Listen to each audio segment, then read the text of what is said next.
Hello, everyone. It's Barbara here, and I'm doing something really out of the box today, and I feel very compelled to do it and to tell my story and to um, make an impact. And I've been emboldened talking about my political views or expressing my political views this year because this election is so important, the most important election that I've ever experienced in all my years, and I'm in the the sevens decade, and there's so much misinformation, there's so much contention. I makes me imagine what it must have been like in the Civil War when you have families divided. And I'm making this, and I usually do not speak out politically. I haven't for most of my life. I've really been an independent and a neutral person looking for the best leader of our country. But we're so polarized right now, and many of you probably have already voted. So I don't know how many people have not, and if this will be received. But if you're voting on election day, or if you are undecided, first of all, if you're undecided, we need your vote. I used to think that was a good thing to do. Well, I don't want to make, if I'm not sure about something, I don't want to um, uh, create um, mix up the election. It's better to stay out. This is that important. This is about your life. And I want to share, I never thought I could see something like this so blatant um, right in front of us. And that there's a generation that has already lived through this. And I never could understand how a person could come to power and execute so many people and no one say anything.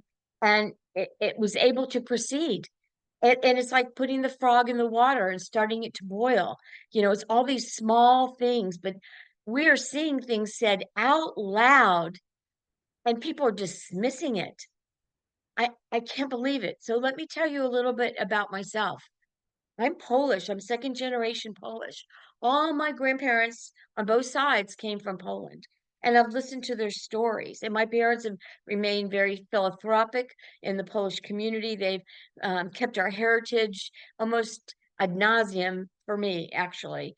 And I really love that people keep their nationality.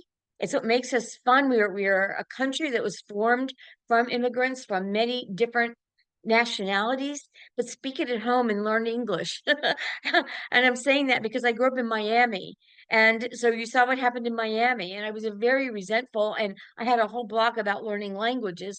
And I thought, why should I speak your language if you're coming to my country? So I got that off my chest. I guess that's still a raw point.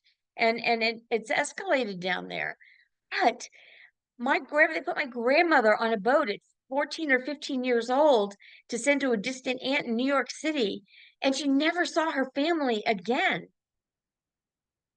My grandmother, they came over here, then they saved up to be able to send for their children. Why did they try to get out of that country? And we must all of our clothing and everything was like save Poland, ship Poland. And my parents spent a lot of money. My dad had his own business and he had a warehouse and he had shipping. So we had that ability, but still, all of our clothing, all of our things we outgrew or didn't need, we sent to Poland. Well, these people never got it. It was all confiscated by the inspectors, the who knows what. We sponsored relatives to come when that was available. Some of my relatives are dentists and doctors. I mean, they lived almost in poverty. Their lives were very, very restricted. Why do people want to escape? So everyone's talking about the immigrants, and it is a huge problem, but it just didn't happen. This has been for decades, and it's all blamed. Whoever's the next one in power it's blamed on. We have not solved this, but there was some move forward that was bipartisan that could have made a difference. And it was voted out because of politics. So we have to think about ourselves. Who is caring about us and what's better for us? Or is this better for my image, my ego, my minions are going to do this work for me and you are not even in office? You're directing people and you're not even in office? There's something wrong here.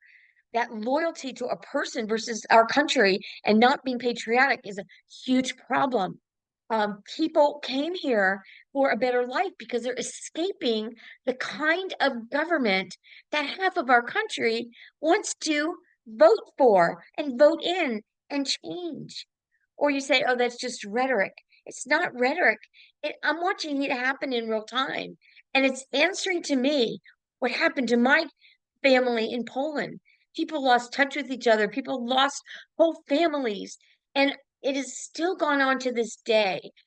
I believe in behavior patterns because when you're in fear and you distrust everyone, fear for your life, fear for your family, fear for survival, there's a distrust because you don't know who people are loyal to.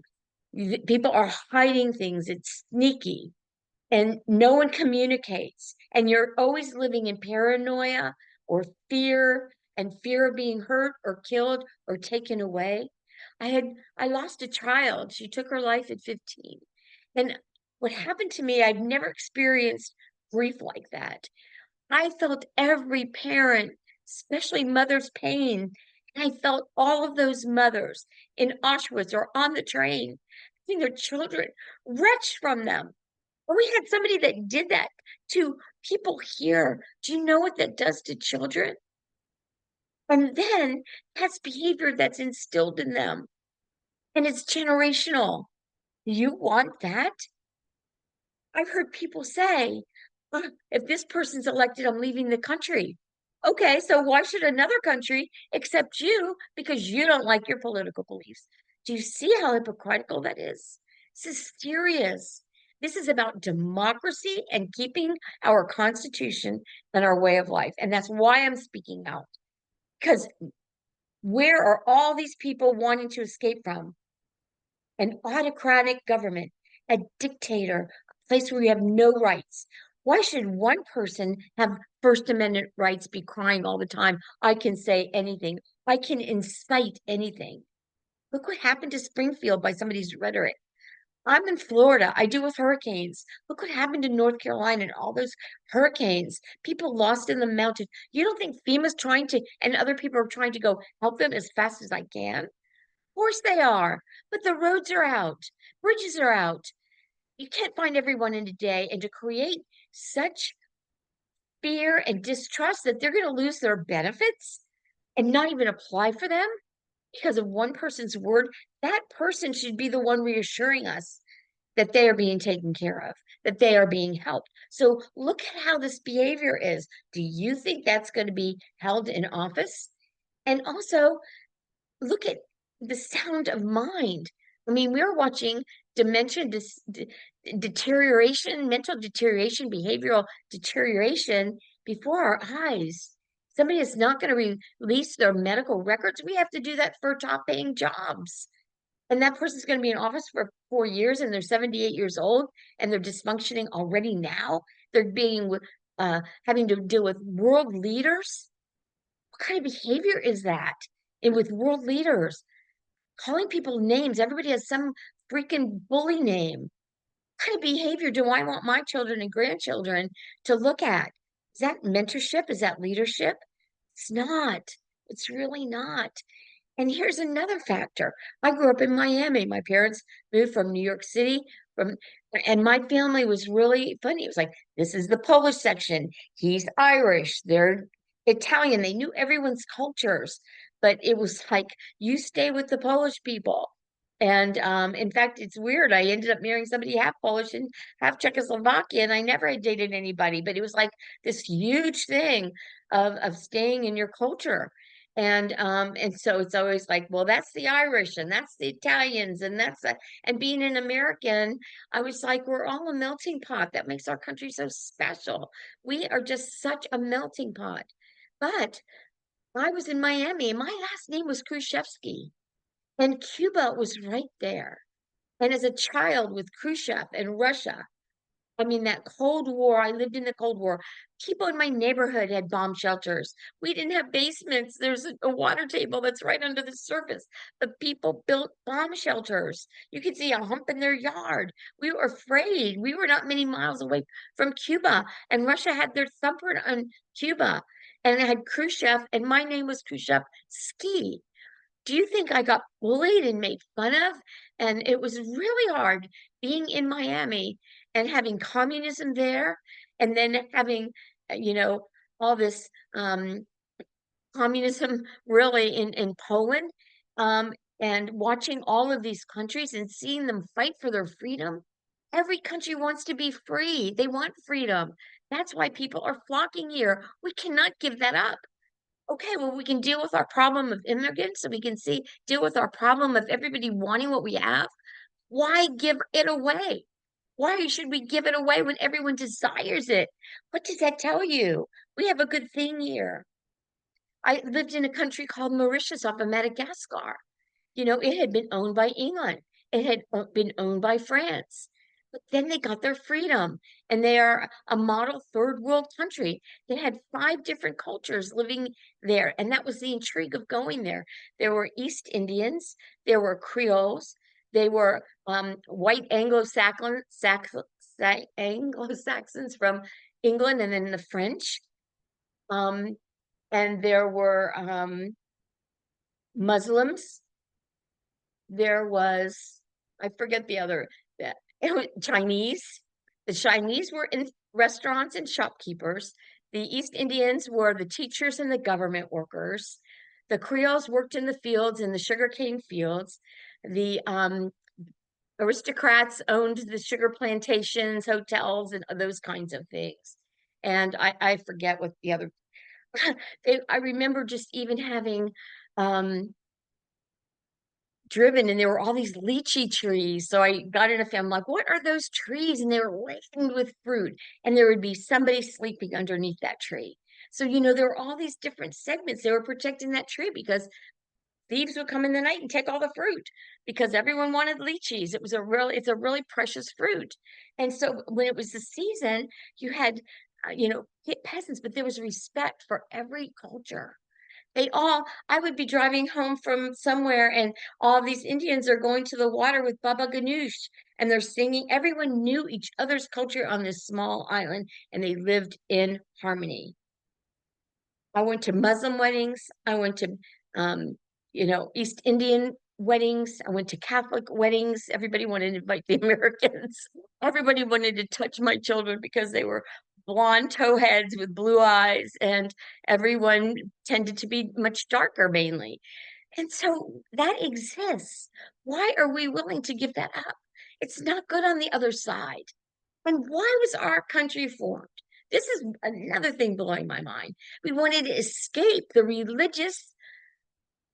fundamentalist religious doctrine in England. So people got on 3 boats to come here with nothing. They had to build everything from scratch. They had to build the fence. They had to start crops for food. They had to find animals so that they could survive the winter, have a food source. They were just living right on the shore. Why were they willing to risk their life to get away from that? Do not vote this in. I mean, I'm not even going into Project 2025. Let's use our common sense here. Why does everyone want to come here? Because this is the land of nectar and opportunity compared to what's out there. Do you want to live in Russia? Look at what happened to Navalny. Look at what happens to anybody that says anything. Look at how afraid anybody else is to let their neighbor know what's happening. Look at Poland, how they will risk their lives to harbor other people in their home. For years, they had to live behind the walls. That's really dark and hard, and it happens fast. It happens so fast. So I beg of you, please vote for democracy. Care who's in the different spots. The contrast is so huge. We know which one is for democracy.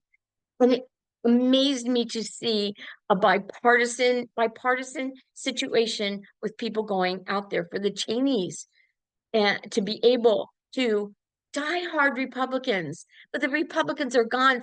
Some people are so entrenched in their party and so loyal to their party. And I get it in some way. I never vote the other, no matter how awful the candidates might be. But is that really wise?